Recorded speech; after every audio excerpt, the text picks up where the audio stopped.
on that time that he has given such a माने Dharmendra means is strong, तो उस समय क्या था ना, स्ट्रेंथ का ही था। और मैं जब तो मैं जब वो करके दिखाया, और वहाँ बहुत सारे मेल थे, और वो प्रोग्राम हुई थी central reserve rapid action force में, और वो प्रोग्राम मेरी GTV में फिर रिलीज आई न्यूज में।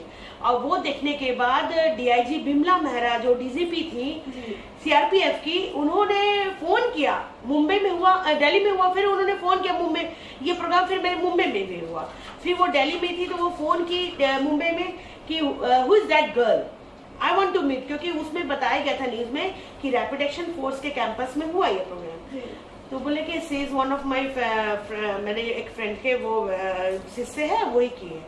तो बोले I want to meet that lady. वो बाय फ्लाइट आई मुंबई से, दिल्ली से मुंबई आई, और आप विश्वास नहीं कीजिएगा, she has given me appointment letter to join CRPF। मुझे CRPF के लिए अपॉइंटमेंट लेटर मुझे मिला, और बाकायदा मैं भी बोली हाँ मैं इंटरेस्टेड हूँ। उस समय मेरी मैट्रिक भी मैं पास करके तुरंत BA पार्ट 1 में थी, और मैं भी हंसते हंसते बोली कि हाँ मैं करना चाहती हूँ, और बोल के फिर बैक टू पवेलियन चले गए। और मुझे DGP बिमला मेहरा मैम ने वहाँ से एक मुंबई से एक SI को भेजा मेरे घर प्रेसिडेंट धनबाद में, कि वो लेडी को लेके आओ, मैं CRPF में रखना चाहती हूँ। और वो आए हमारे यहाँ अपॉइंटमेंट लेटर लेके, तो फिर मेरी मम्मी बोली नहीं, अभी तो उसका ग्रेजुएशन भी नहीं हुआ है, अभी इसको नौकरी करने नहीं देंगे। तो ऑन दैट टाइम ऑल्सो मैंने कहते हैं ना कि मैं बहुत छोटे, मैंने बहुत गॉड गिफ्टेड रही, कि मेरी मेहनत हमेशा मुझे ये बात तो है, ये बात आप अगर मेहनत करते हो ना, तो आप ये नहीं कह सकते आपको सफलता नहीं मिलेगी, ये बात मैं भी एग्री करती हूँ, क्योंकि मैं भी जब गई थी तो जैसा मैंने आपको बताया कि मुझे नील सब सेंटर मिला था एक HSC आसनसोल, जिसमें ना कोई टीकाकरण था, ना स्वास्थ्य की जानकारी थी, मतलब पूरे आसनसोल को कुछ पता नहीं था स्वास्थ्य के बारे में। लेकिन जब मैं वहाँ गई तो मेरी सीनियर जो थी रीता देवी, उनको भी मतलब वैसा कुछ पता नहीं था, पहले जमाने की थी वो।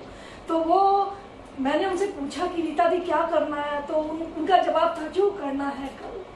तो दैट्स मीन्स मैंने आपको एक ये भी मिल गया ना, फ्रीडम मिल गया, आप कुछ करना चाहती है, जो भी आपको फाउंडेशन नहीं मिला, वो बहुत बड़ी बात है। जो करना है करो, क्योंकि उनको कुछ करना नहीं था, सारा कार्य। तो मैंने कहा कि नहीं, मुझे ही करना है, तो मैं क्यों नहीं अपने बेस्ट को करूँ। जब मैं निकली हूँ उस क्षेत्र में, तो हर एक बच्चे का टीकाकरण, हर एक गर्भवती महिलाओं का जो अपना जांच होता है, उनको एक प्रसव के लिए, सुरक्षित प्रसव के लिए जो जानकारी दी जाती है, उनके IFA की जानकारी, उनके जो भी इम्यूनाइजेशन है, जो भी मेरा बच्चे का एक संपूर्ण भविष्य इस पर निर्भर करता है, कि बच्चा एक जन्म से लेकर जब आगे तक जाता है तो उसी पे सारा भविष्य निर्भर करता है। तो उस चीज को एक पोटेंशियल के साथ करना, मतलब as my job, not as my serve, मेरा सेवा है वो। आपका जो जॉब है वो ऑलरेडी ये आप सर्विस ही बोल सकते हैं, इट्स नॉट अ जॉब। आप लोग ये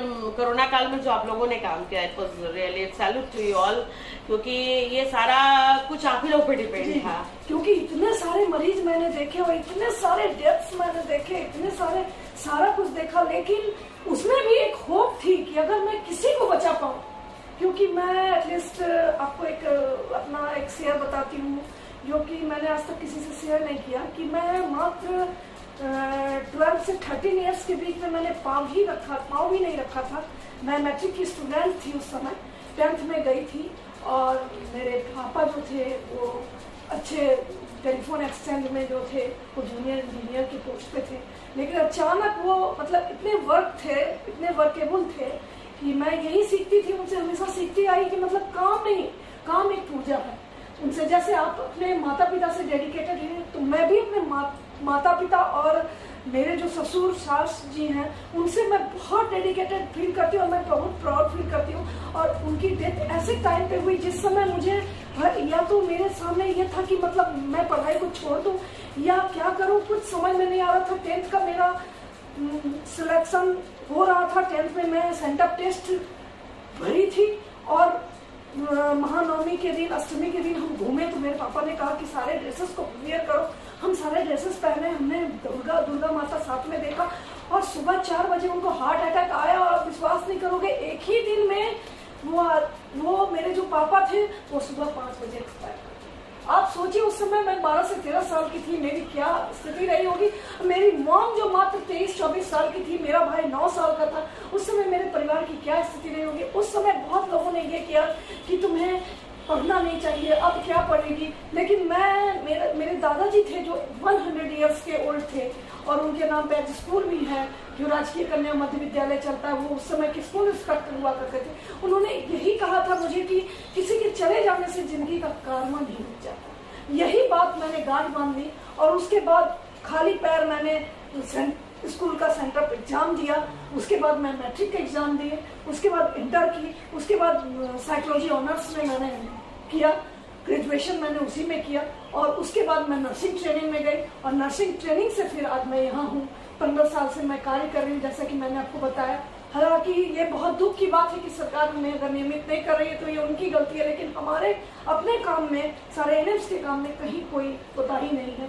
तो मैं चाहती हूँ कि आप इतनी प्रेरणा स्रोत है, इसलिए मैं आपसे मैंने डेडिकेटेड हूँ और मिलना चाहती हूँ कि अपने ही तरह के एक ऐसे सक्सेस से मिल रहे हो जो बिल्कुल हुबहू हमसे भी ज्यादा और हमसे भी बोल्ड हैं, और अपने आप को इतना अच्छा से ग्रेजुएट किए हैं, अपने आप से इंक्रिएट किए हैं, अपने आप से जिसको कहा नहीं जा सकता है कि जितना भी मैं आपको सैल्यूट करूं उतना कम है। तो क्या मैं आपकी ट्रॉफी या जो आपको मिली है वो देख सकती हूँ?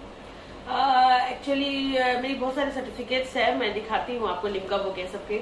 जितनी ट्रॉफी है मेरी मैके में वो मैं नहीं लाई। अरे वाह! क्योंकि वो मेरे भैया के हफ्ते आपने कुछ नहीं लंबे। नहीं वो तो मैं तो पूरी इतनी बड़ा सारा ट्रॉफी उन्हीं के पास आ गई हूँ। लेकिन मेरी जो ट्रॉफी सारे है मेरे पापा के पास है, सर्टिफिकेट्स मेरे पास है, क्योंकि मुझे लगता है कि हर मम्मी पापा का वो सबसे बड़ा धरोहर वही होता है कि बेटी का जो जीता हुआ चीज होता है वो पापा के पास ही रहे। तो मम्मी पापा भैया का इतना सपोर्ट सुन के ये बहुत बड़ी बात है कि भैया आपके लिए इतने सपोर्टिव है। वेरी टू मच, नॉट मैं I am not saying in front of him, लेकिन बहुत जरूरी है लाइफ में। अगर पेरेंट्स अगर अच्छे होते हैं और आपके लाइफ पार्टनर अच्छा होता है तो कहते हैं ना कि वो कुछ करने की जो बात होती है ना उसमें अलग।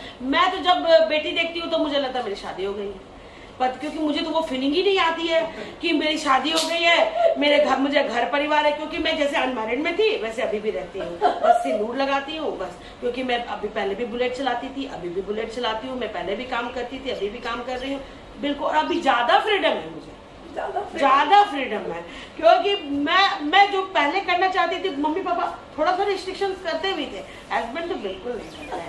जो करना है करो, एकदम बिंदास होके करो। और मैं हर वो महिला से बोलूंगी कि आप बहाना नहीं मारे, आप हर कुछ जो कर सकते हैं आप कीजिए एकदम। और आपके हस्बैंड 100% सपोर्ट करें, नहीं करेंगे एक ना एक दिन तो करना ही पड़ेगा आपके वर्क को देख के। तो लाइए आप अपने सर्टिफिकेट को, जो मैं देखना चाहती हूँ और लोग भी देखना चाहेंगे।